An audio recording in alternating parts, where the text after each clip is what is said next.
Welcome back to The Hideouts. We are the usual rejects. My name is Neco, aka Prince Productions. My name is motherfucking microplastic sniffer, aka Kevin. I'm Christian, also known as APS Entertainment. One day the entertainment will be gone. And of course, this is a show where we see how many... oh, sorry, Kevin. I was going to say how many of us fit in your mouth. But this is actually the show where we talk about film and TV news every single week. As per usual, there are timestamps down below. And this week, we are talking about Venom. We are talking about Superman. We are talking about Invincible. And we are even talking about DC Comics. So, without further ado, Kevin, how is your mouth doing? We're also talking about your mom, but that's a side story. Anyways, all I'm doing today, I'm doing all right, you know. Does it still hurt from last night or no? I don't know anymore, but today I almost, what's it called? I was very close. I called someone very cute, but I didn't do it. But besides that, let's continue. You know who is very cute, though? Well, Ooh. A little dog by the name of KRYPTO, as James Gunn has revealed our first official look at Superman and Krypto in Superman. The movie Superman. New one coming out. You know, it's a very nice picture. You know? What do you guys think? What does Krypto do in you guys? I know he's a super dog, but does he have any powers? Yeah, he can fly. He can shoot lasers from his eye. I think that's it. He might be strong. Let's see. Krypto, superpowers. Also, Christian, you bamboozled me. Off camera, you told me that he was being voiced by Chris Pratt. I thought he was. That's what everyone's been saying. No. Who? James Gunn confirmed that he's not talking. Well, that's dumb. You want him to be voiced by Chris Pratt? Yeah, why not? Or, I mean, that's dumb that he's not talking. Doesn't he talk? Or am I tripping? I don't think I don't think he ever talks. Oh, shit. I think, yeah. Does Krypto... Dude just barks and fucking shits. That's it. Dang it. Does Krypto the dog talk? Bark, sniff, and fart. No, he can't talk. He's also a dog, Christian. Hey, man. Bark, They got a sniff, fucking and detective fart. chimp Hey, bark, in the sniff, DC and universe. fart. Hey, Okay? it's bark, sniff, and So, fart. and I'm pretty sure he speaks. So, Well, in Krypto, the Krypto Superdog show, he gets a translator communicator. And he can speak to humans in plain alright, then slap English. one of those hoes on him. Slap one of those. Whoa. That's not the one thing. Whoa, Christian. Alright. But yeah, it's enough of Krypto the Superdog for now. We'll come back to DC in a bit, but we want to move on to some other stuff first. What the heck? Well, speaking of cute furry animals, you guys remember Detective Pikachu? Yeah. Even though I didn't watch it. You didn't watch it? I actually didn't see it. Dude, you would love It gets Detective pretty sad Pikachu. later on. I'll say that. It does get pretty sad. It's such a cute little comfort film. But we have been confirmed. We have gotten confirmation that the sequel will be titled The Great Detective Pikachu. I don't know. That title really doesn't say much. It goes from Detective Pikachu to The Great Detective Pikachu. So is the third one just going to be like the best Detective Pikachu or some shit? I don't really know. Hopefully they get Hugh Jackman for the sequel, because Ryan Reynolds voices Detective Pikachu, so it'd be kind of cool if Hugh Jackman like plays the villain or something. I don't know, that'd be nice. It'd be But yeah, funny Detective too. Pikachu. Christian, I'm surprised you haven't seen it. Like I feel like it's a film that's up your alley. I don't know. I've never really been that much into Pokemon as a kid, so that's probably why I skipped it when it came out. Which doesn't really make sense. You would think I'd be into Pokemon, to be honest. You would... I know, you're even into Doctor Who. I mean, not Doctor Who, Star Trek. Star Trek. So it's like... I want to get into Doctor Who, though. So I don't know how I never got into goddamn... What's it called? Pikachu. Or, it's not Pikachu, Pokemon. Whoa, you want to be inside of Pikachu? Yes. Oh, Christian, you sick son of a bitch. Well, okay. We're going to move on from that. Because that's not... Christian, that's illegal. No, it's not. Don't, please. Kevin's dad did it. But Oh my god. Oh, Bleep that are we even allowed to? Can we even talk about that? Yeah. Should we talk about that? I don't know if we should, but we could. We can do whatever we want. Okay, quick TLDR. Kevin's dad had sex with Pikachu. It's just, what other way do you put it? That's the easiest way to put it. Is that not what he did? That's exactly what he did. That is exactly what he did. Okay. We're going to be talking about something else. Well, One Piece, right? Obviously, one of the best things to ever come out of this universe, world, whatever, right? The One Piece anime will officially go on break until April 2025. God damn. They've been put. I just want one. Yeah. So the reason they did it is because I mean, in usual anime function, right? A lot of animes, when they catch up to a manga, they'll do fillers and stuff like that. But with One Piece, it's actually a little different because the manga's like a year and a half ahead, but they're gonna stop because they want the quality of their animation to be just as good as it has been recently. That's awesome. So they're okay, which cool. makes you think Junji though Uzumaki, they couldn't do that in 4 episodes. I guess not. It's that hard. Apparently it's that fucking difficult, right? But yeah, that's why One Piece is going to break, which I think is actually, I mean, obviously that's great, you know, because animation lately in the last couple of years it's been phenomenal. So you know, why not keep going, especially since we're nearing the end of the story too, right? So that's awesome. But let's see, what else are we going? Oh, okay, you know what? I was gonna bring something up, but I'm gonna save that for later. Instead, I'm gonna bring up the fact that Greta Gerwig.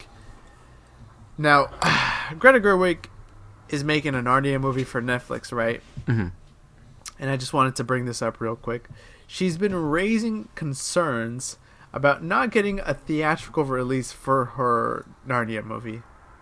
Mm-hmm. Do you see the flaw in the logic here? Yeah. Yeah. Yeah. Yeah.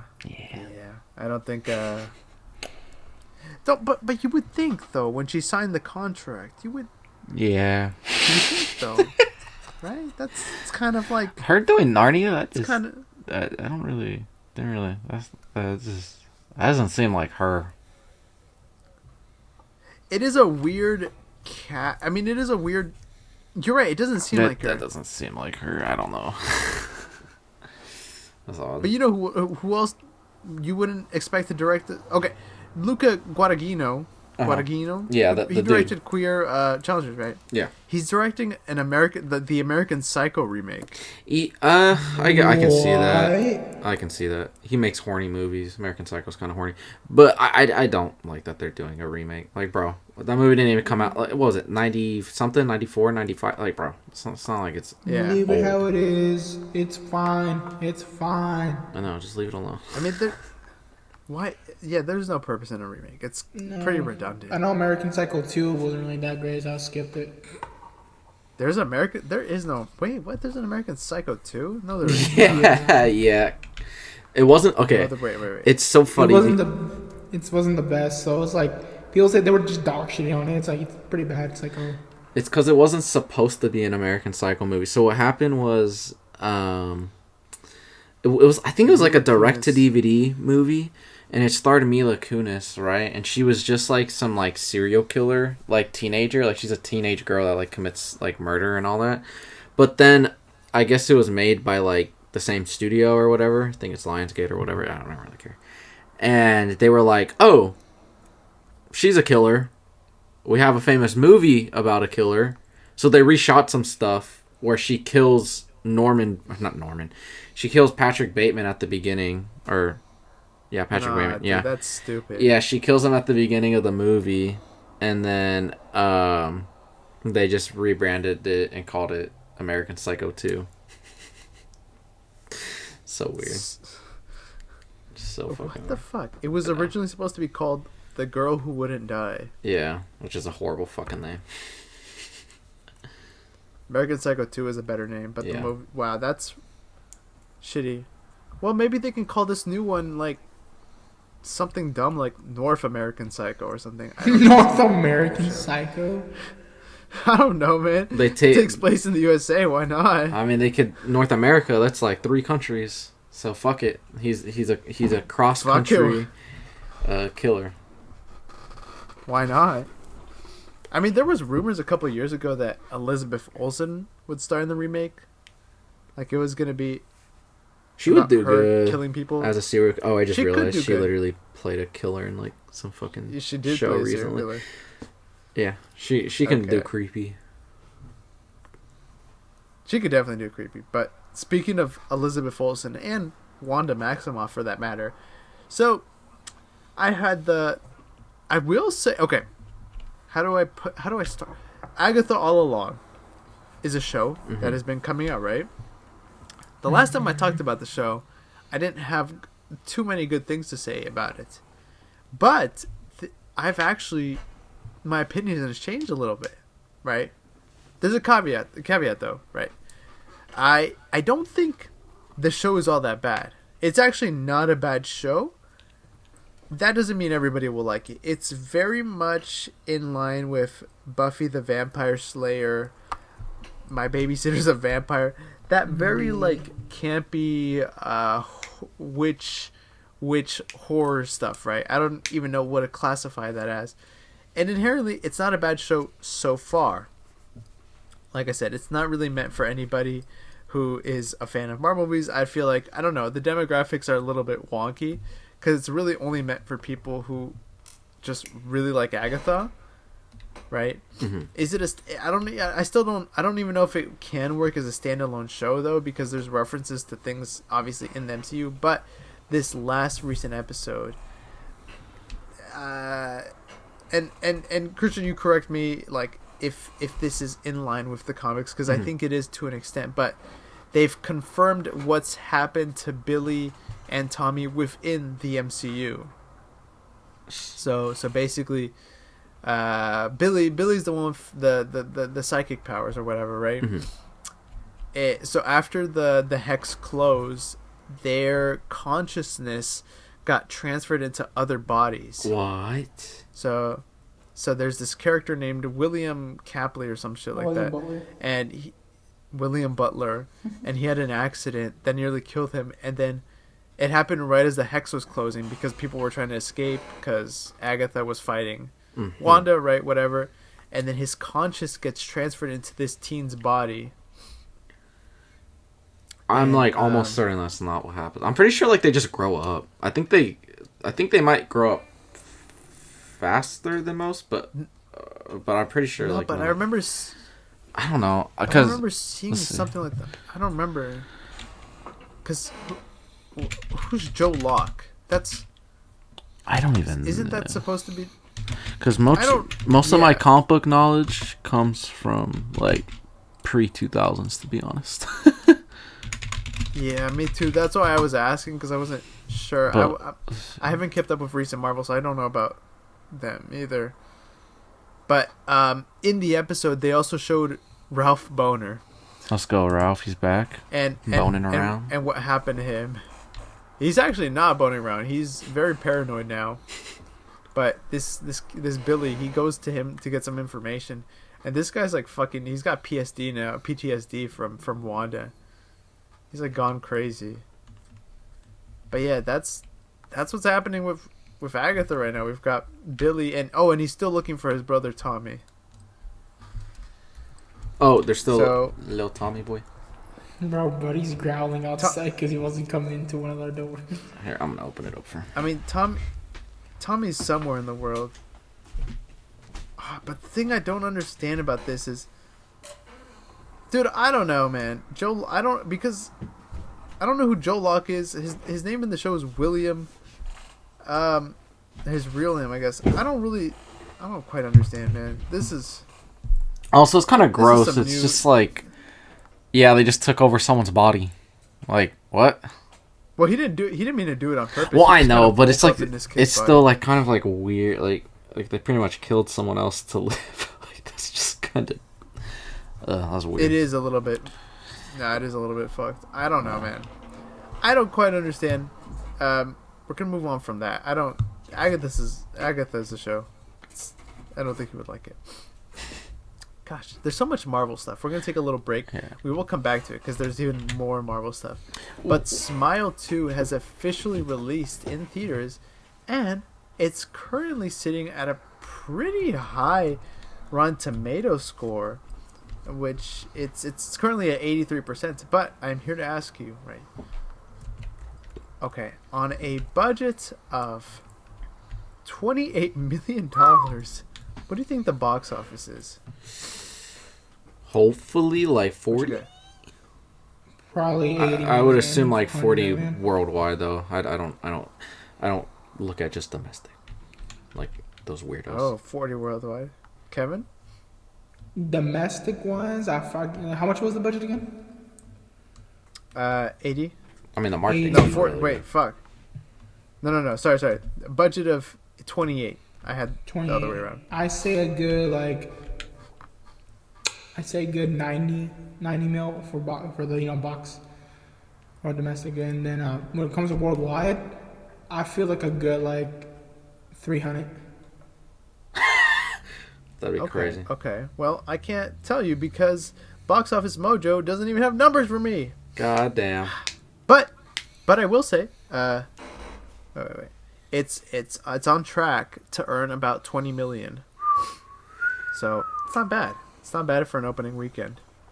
By next week we'll have some more firm numbers. But yeah, the marketing for this film has been really good. People all over the country are taking videos of people smiling. Also, Jack Nicholson's son is in this movie, and he has a very creepy smile. He has a little. He gives himself a little creepy smile. I want to check it out now. At first I wasn't too excited about this film because I thought it was just going to be the same first one all over again. But with these reviews, why not? And you said you did tell me you saw the first one, right? Like recently? Yeah. I saw it's really good. It's a really good movie. Really? It is really, really good. I know. I'm getting into horror. I watched a Terrifier today. You watched Terrifier? Yeah, the first one. Dude, okay. Backstory. Some Laura Neco. He fucking. Oh yeah. Like he could not handle any horror movies up until like 2 weeks ago, a month ago. Like bro couldn't like handle anything. We watched The Beach, and that boy fucking died. He ascended to fucking heaven. Like it scared the shit out of it. It is a scary movie. That movie's really creepy, but it is quite. But goddamn, disturbing. It really is disturbing. I'll just say that. He is on a horror movie binge right now. Like Terrifier. That's a creepy ass fucking movie. I'm gonna watch the second one this weekend, and then I'm gonna see the third one. Oh, he has to watch. What's that one movie called? It's like fuck. No, not it. It's Sinister. Oh, dude, that's like actually Sinister. One of the scariest movies. You need to watch Sinister. I gotta build up to that one. That one really runs in my brain once in a while. Yeah, that is one of the scariest movies I've ever seen. No, I have to build up to that one. That one's Sinister. Fucked, dude. That one is fucked up. The guy that did that actually directed the first Doctor Strange, which is pretty cool. Did he? Yeah. Wow. I mean, okay, look, like Terrifier is scary, but it's mostly just gore. The clown being creepy and gore, yeah. Sinister, I've heard stuff. Also Insidious too. But yeah, it's been a while since I saw the second Insidious. But the first one's incredible. I don't remember the second one. I'm gonna build up to those. Those ones, like I said, I've heard stuff about them. I don't think I'm ready for that yet, but I will eventually. But yeah. So that's the Neco lore. I don't know, man. I don't know what's happening. But he's slowly getting to the scary realm. Moving on from that, we have also gotten a trailer for the Russo brothers' The Electric State, which is releasing on March 14th on none other than Netflix. Yeah, sadly. But it stars Chris Pratt, Millie Bobby Brown, Woody Harrelson, Ke Kwan, Anthony Mackie, and Giancarlo Esposito. What a fucking cast. Mm-hmm. And did you guys see this trailer? No, I didn't even know the trailer dropped. Yeah, that's how bad Netflix is marketing, isn't it? And is it directed by them or is it just produced? It is directed by them. Oh, okay. It is properly directed by them. Now, with that being said, it's an okay looking trailer. Look, my issue is that it looks like a Netflix movie. Like, you know what a Netflix movie looks like. Just very forgettable, bland, formulaic. Yeah. But it has, dude, I don't know. This film has so much CGI in it, which could look good, but it just doesn't look good. And that is definitely a lot of Netflix stuff, because the concept art for this film is beautiful. Basically, do you guys know what this film is about, or no? I just know like that they were working on it.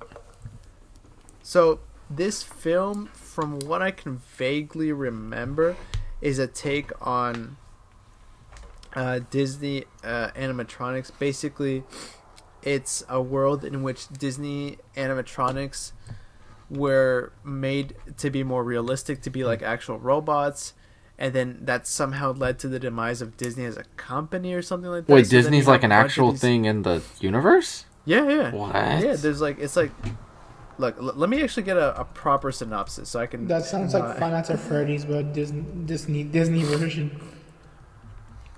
I'll give you an actual plot synopsis. Okay, come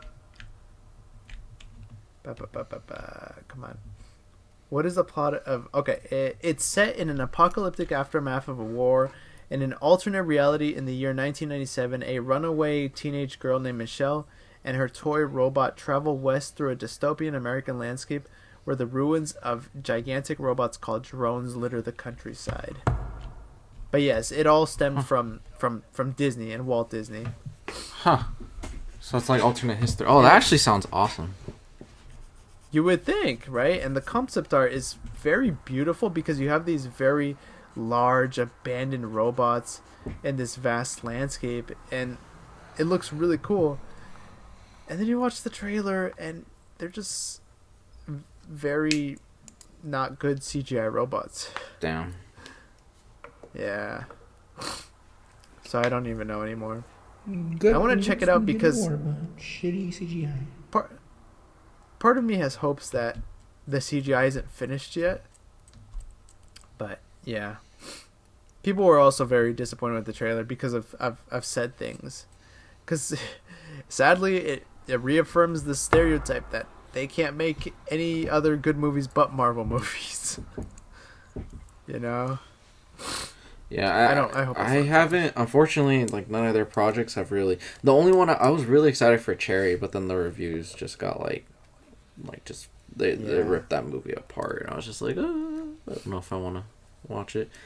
And then, what was the one with Chris Evans and Ryan Gosling? The Gray Man. The Gray Man. I was excited for that, but then I saw the trailer and I was like, oh, never mind. And then 21 Bridges, I know they didn't direct it, but like they produced it. It just didn't really seem all that interesting. And then they had that show that just came out with the Icarus idiot. What's Richard Madison? I don't know. That guy. Citadel. That didn't look interesting. Citadel, yeah. I don't know. Yeah. Don't know. Yeah. It's tough. It's a tough run for Disney. Oops. Good. Luckily for them, they're back at Marvel, so they can get those Marvel checks again. But yeah, we're gonna move on from the Electro State before we keep bashing on them. But speaking about bashing on stuff, we have a lot of Spider-Man news today, surprisingly. So recently, Tom Holland has been back in the public eye. He has gone on a couple of interviews. There's one specific interview I'm referring to, though, where he revealed a lot of information, not just about Spider-Man 4, but just his future as Spider-Man. And I'm just gonna summarize the big points, right? He basically talked about how he wants to keep making more Spider-Man movies. You know, he's really back into this character again, and despite, so we've heard a vast amount of rumors these last couple of weeks about the quality of Spider-Man 4. that it's gonna be a multiverse story and all this and all that. It's just stupid nonsense, right? And even to this day, we're still hearing this stuff because with Venom: The Last Dance coming out, they're trying to, like, the director came out and was like, hey, this is not the end of Noel's story, this is the beginning. And then they're like, he's gonna be in Spider-Man 4, but then Tom Holland in this interview kind of shut those things down, and he was saying that it's really funny the way he put this. He revealed that the first script that he got for Spider-Man 4, the way it makes it seem is that he didn't like the direction, so he went in and started doing his own writing. It said, this is the exact quote. It said, he read the first draft, quote unquote draft for Spider-Man 4. It says, it needs work, but the writers are doing a great job. I read it 3 weeks ago and I really liked it. It really lit a fire in me. Zendaya and I sat down, read it together, and in their living room. But then after that, he revealed that he's helping on future versions of the script and things like that. And Spider-Man 4. But what do you guys think of all this information regarding Spider-Man 4? Dude, awesome. I don't know. I mean, I'm just, for me personally, we have two opinions. I'm just happy about, like, Tom Holland's approach towards it. I mean, like, I haven't seen the whole interview. I've seen, like, parts of it. I'm probably gonna watch the whole thing tomorrow, but or listen to the whole thing tomorrow. But he talks about how, like, he doesn't really want to make another one just to make another one. Like, he talks about how like, important it is for him to, like, get all this right for himself on an artistic level and on a level for the fans. And you can just tell that, like, this guy, like, has such an immense amount of respect for the position he's been given in life, where a lot of people in his shoes just don't, like, care, or they just don't have the appreciation that like he does. Like, he and the way he carries himself has been something I've always, like, respected. He doesn't act. You can just tell he's like it's not tell. He's talked about how he's anti-Hollywood.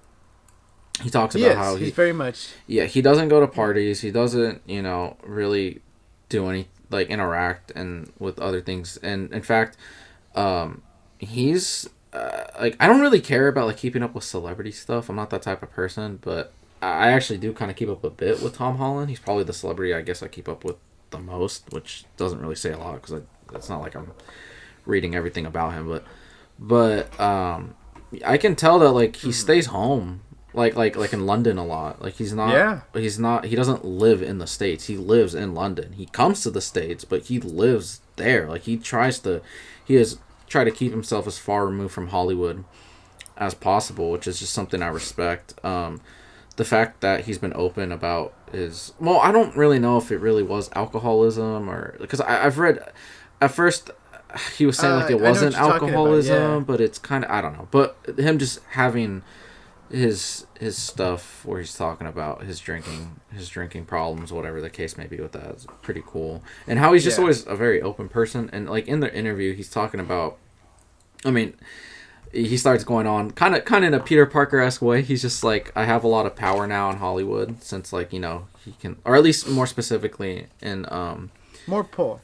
And especially with the Spider-Man character now, that he feels like he needs to have a lot of responsibility to take care of that, because once you get to, like, A-list actor status, that's when you really can start acting like, if you weren't acting like a douche at, like, D level, C level, like, he is considered an A-list actor at this point, Oh yes, like, for 100%, and, like, an A-list celebrity. So, like, he could easily just be like a dick bag and all that, and you can kind of tell that he's, like, in the snippets that I saw, like, he's alluding to that, like, he's just like, oh, like, like, now that I have, like, more pull in Hollywood, I just want to be sure that I'm being respectful of how I use that.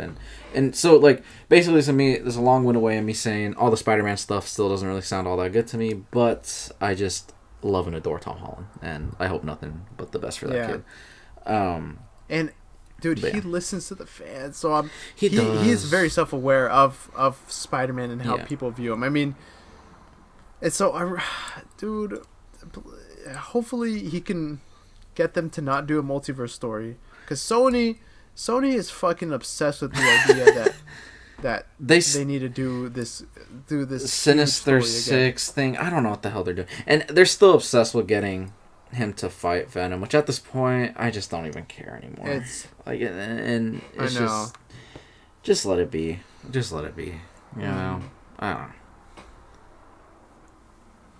But yeah. Kevin, let it die. Let it die. Just let it die. Kevin, what do you think?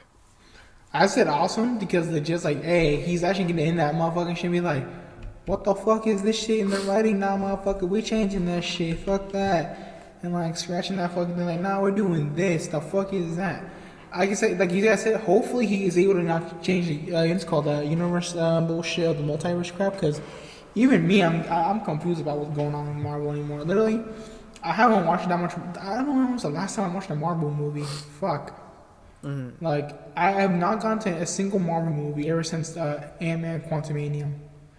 Like, literally, that's where I stopped. Literally, that's where I stopped the line. And I'm like, I don't feel like watching any Marvel movies. Like, I don't want to. Even Venom, I don't even want to watch Venom. I watched the first one, not in theaters. I literally watched it, sat here in my room, being like, it's alright. It's like, hopefully, like you guys said, he gets to change it. That boy needs to change. If he's able to, go ahead. Like, what's it called? Now you guys say he has enough passion with it, which is a lot of actors don't do that bullshit. You know, just whatever. I'm here for a paycheck type shit. You know what? I salute the boy for doing his thing, and hopefully we get the right crap. So I agree. He cares about not just like what like Sony wants, but he cares about what direction like Spider-Man goes in, and I'm excited for what he is willing to do in terms of behind the scenes stuff and how far he's willing to go in order to ensure that, you know, he does the best that he can. Of course. But yeah, moving on from that, we've gotten some news regarding Christopher Nolan's next film. So, if you didn't know, Christopher Nolan is a big James Bond film, right? And it was confirmed that his next film is not going to be a science fiction film, because he likes to do the one science fiction film, one historical film, right? Mm-hmm. His next film is actually, it's rumored to be an espionage film. Ooh. And this is all coming via Variety. So it is a pretty trusted source. What do you guys think about that, though? Also, Matt Damon will play the main character. I forgot. I should have mentioned that. What do you guys think? All I gotta hear is Nolan. He's my favorite director. So like, I don't care what he does. He can make a 3-hour movie about Kevin farting. It's probably gonna be a masterpiece. So I'll be okay with that. You know what? 3-hour movie of Kevin farting while he's forced to watch is That Fuck Pikachu. Now that is Oscar worthy, right there. No, that sounds horrifying. That sounds incredible as long as you slap. From he could make it a spectacle. Christopher Nolan. And he'll go back and forth in time. Yeah. So it starts with the ejaculation, but then the movie goes back to the middle of the movie where Kevin's being held down and forced to watch this, and it'll go between the middle and the beginning of Kevin just farting and he's eating a can of beans, and it's gonna have a beautiful, beautiful, beautiful ending. I already know it. I feel it in my heart. Okay, what the fuck are we on? Where does it end? What happens at the zero end? Sleep. And what happens at the end? Oh, we go back to the beginning, which was the end. Don Nicolas, Kevin's dad, busts that fat nut, and then Kevin cries, and then they hug it out. Yeah, Kevin. I don't want to hug it out. And then Hans Zimmer and Ludwig, they do a collab, and they make the most sexy, emotional, beautiful, climactic ending music for a movie ever made. It's gonna be incredible. Kevin, you bad boy. I don't want that to happen. Yeah, whatever you say. We know what you're up to. We know what you're doing when you're not on this podcast. You're working with Christopher Nolan, you sick son of a bitch. No. Yeah. Keep telling yourself that. Keep telling yourself that. Yeah, pretty exciting stuff though. In general, it's a good sign. I don't know. I have hopes that he'll make like a James Bond type film. You know, I think that'd be pretty fun. But moving on from that, we have a lot of stuff regarding DC Comics. We haven't really talked much about it on the podcast. Obviously, we talk about it off the podcast. Yeah. But DC Comics right now and their Absolute Universe, fucking huge, right? They're doing amazing. And they released a bunch of new lines. Before I start saying the actual new lines themselves, they did reveal Batman's Batmobile in Absolute Batman #2. Oh shit, I haven't seen it. It's a fucking dump truck. Wait, what? One of the craziest. Hold on. I'm gonna take a picture of this. I'll Google it right now. I gotta send this in the chat. Bro, this shit is... Truck? Nah, dude. You gotta see this. This shit is... It's an actual dump truck. Bro, it's fucking wild. It is insane. I mean... Kevin, check. Okay, honestly, for the aesthetics they're going for, with like how big and bulky this version of Batman is, like, I this is fun. This is cool. This is fucking... I mean, it works. Yeah. It works. He just steals it from his work. Yeah. Have you had a chance to check it out yet? Not yet. I haven't been able to read the first issue. I haven't had time. But I'll let you talk about all this in a second. Give your thoughts, because I know you've been on it. But they also revealed our first look at Absolute Green Lantern. Oh, really? The book is coming out in March. These images show a lady who looks like Hal Jordan somehow fits into this story, but she obviously becomes a Green Lantern. It looks like she's a pilot.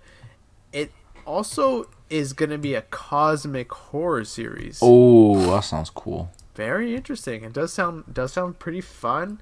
I'm curious though, because these images don't really allude to anything horror yet. But yeah, I'm excited to see their take on Green Lantern. They also released a look at Absolute Flash, probably the one I'm most excited for. This one is going to be about Wally West, the teenage Wally West who becomes the Flash, right? But there is no Barry. He has no Flash figure to help him out, and you can see he's struggling with his powers. And then one of the more obscure ones, but definitely interesting, is Absolute Martian Manhunter. And this one is also coming out in March and follows a detective who finds his mind invaded by an alien entity. And the art style in this is really, really abstract, really interesting. Looks kind of nasty, but honestly, I'm not gonna say shit after Absolute Batman, bro. I bit my tongue so hard. Or ate my words, whatever the phrase was. I was shitting on that, and then I read it, and I was like, this is incredible. So, even though this Martian Manhunter thing looks absolutely stupid, I'm not going to say it's stupid because I learned my lesson. Nah, dude, I think the Martian Manhunter one looks really interesting because of how different it is. Curious. And then, obviously, Absolute Batman's coming out. Absolute Superman's almost out. That one's going to obviously be about him. About Clark Kent, but this time instead of arriving to Earth as a baby, he's gonna arrive to Earth as an adult. But yeah, a lot of DC comic stuff. Give me your thoughts. What's going on right now? We're gonna be here for the rest of the podcast, dude. All right. Oh boy. So I've been on. Last year, I decided to finally get through. I decided to finally read, Court of Owls. Which is like the start of New 52's Batman series with Scott Snyder, and I really liked it. I do think it's a little overrated, but I really did like it overall. Like it's a solid 8 out of 10. I thought it was really incredible, but it was pretty good. And I was like, you know what? I think it's only like 12 issues. That storyline is 10 or 12 issues, and I was like, I did like it enough to go. I'm gonna finish all of New 52's Batman run. So I read all of it. I read the whole thing. And then I found out, I don't even know how I found out, But I found out Chip Zdarsky, who's been really famous for doing Daredevil a few years ago, which is one of my favorite comic book runs of all time. I love his Daredevil run. And I read the entire thing, and I absolutely adored it. And loved it. I found out he was doing fucking Batman, and I was like, no fucking way. And he's doing the current run right now. And I found this out like last year.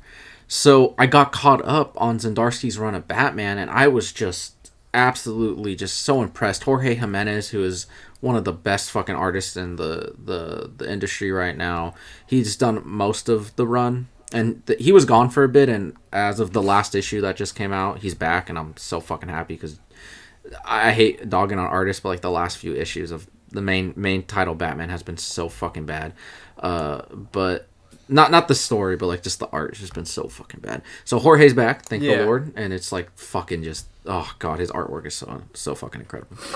And the new storyline, the new storyline for the new run of Batman, it's already amping up to be really fucking good. Anyways, so I finished all of Zdarsky's Batman run, like up to the point of like when it was like I got caught up, and obviously now I read it month to month, like as it comes out. And I was like, damn, I just had like this DC fix.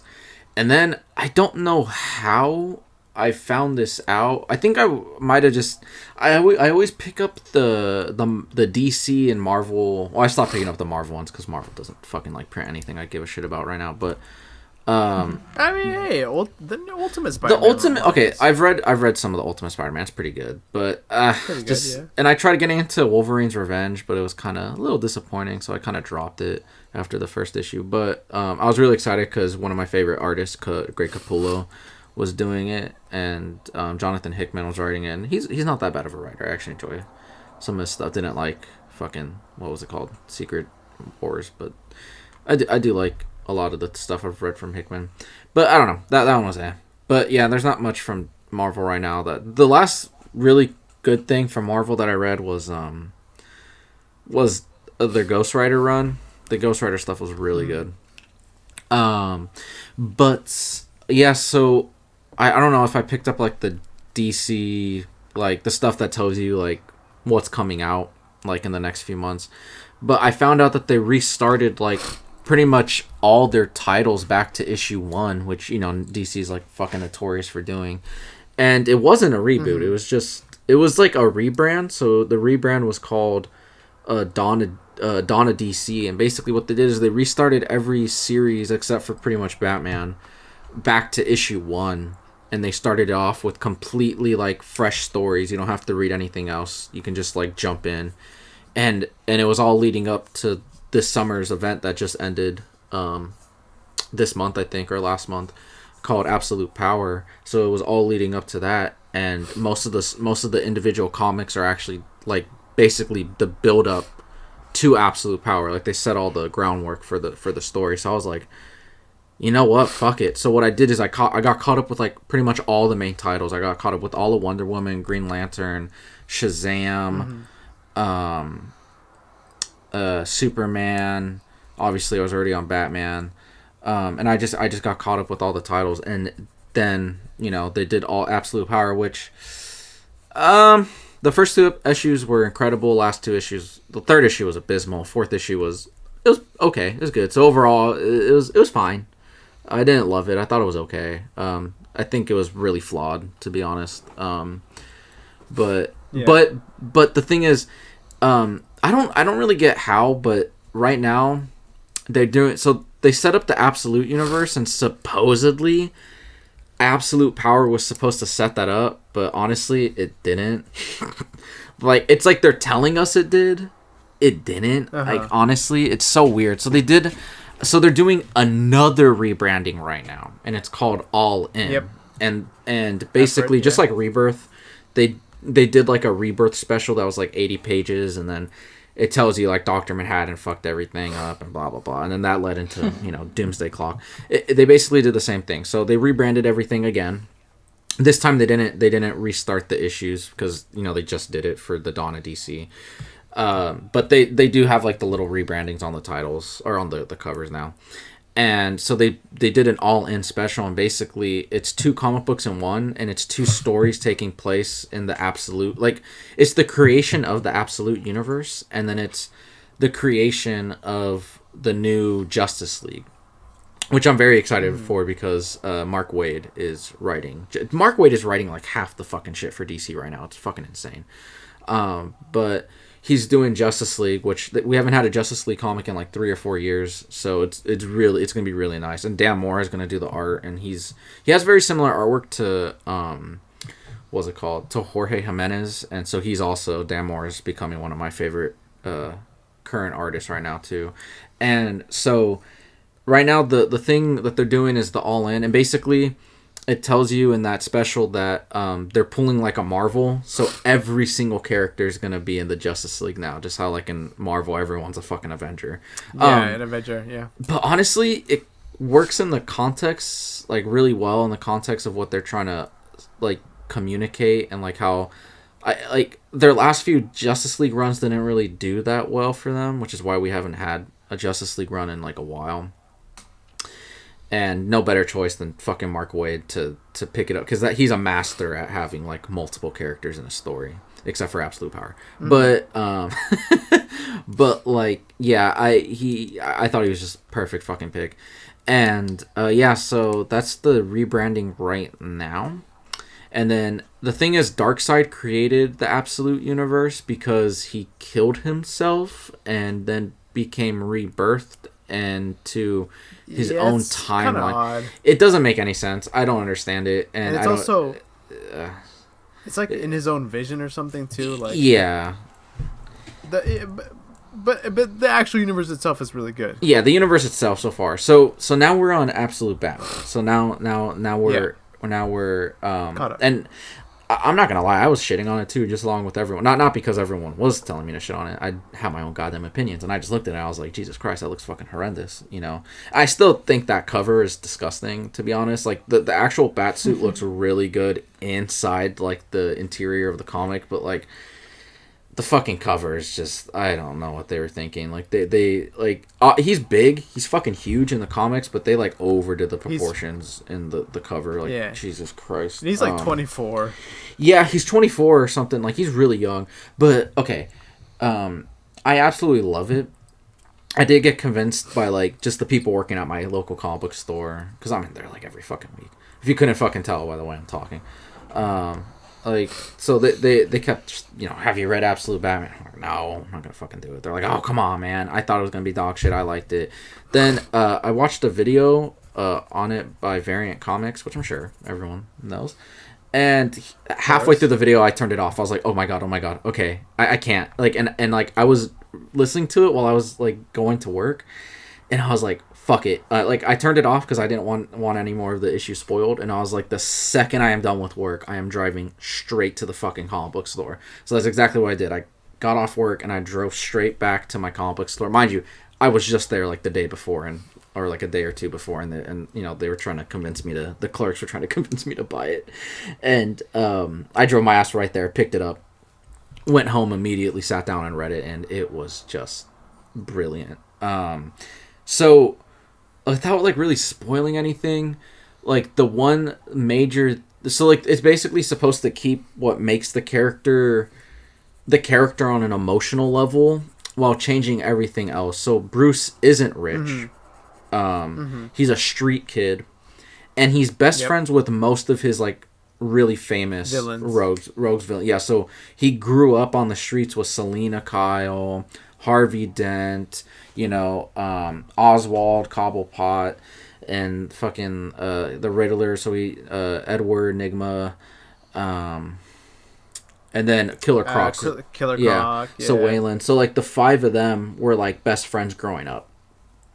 And so Bruce has this emotional tie to them, and I'm really interested on what they're gonna do moving forward with that. And the only person he's really in contact with right now is Wayland, the Killer Croc, and everyone else. Because he's becoming Batman. He's become less communicative with his best friends, and you find out that the Joker, he's not friends with the Joker, but like the Joker's a really rich guy. So it's just this really interesting. It's a very yeah, it's very fucking interesting, and this is like a very brutal Batman. He still doesn't kill, but he is literally he literally is like hacking people's body parts off. But is it? I mean, he won't kill, but like if they bleed to death. Yeah, he's not gonna fucking save them. Let's be real. This is one of the most brutal versions of Batman that doesn't kill. Because like obviously there's many versions that don't kill. Obviously like or that do kill, and obviously like the most famous one is the Thomas Wayne Flashpoint version. But when it comes to Batmans that just don't kill, this is like it's even more brutal than like Ben Affleck's, because at least he just put them out of their misery. This guy's like torturing people. Like, yeah, no, this guy's he's fucking crazy. Also, the fact that the logo on his chest is an axe. Oh my god, how did I forget to mention? Yeah, so everyone kept making fun of the axe, and me too. I was like, the axes or the axe, of course, the symbol, the logo. The symbol's fucking stupid, right? Everyone, I was a part of that too. I was like, oh my god, the symbol's dumb. And then I saw like this is right before I bought it. All I saw was an article titled "No one's making fun of the bat symbol anymore." I was like, huh?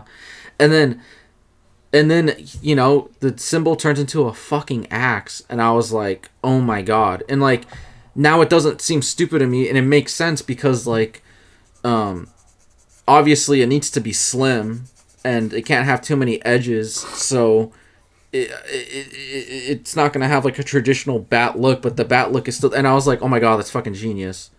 And like now no one's making fun of it.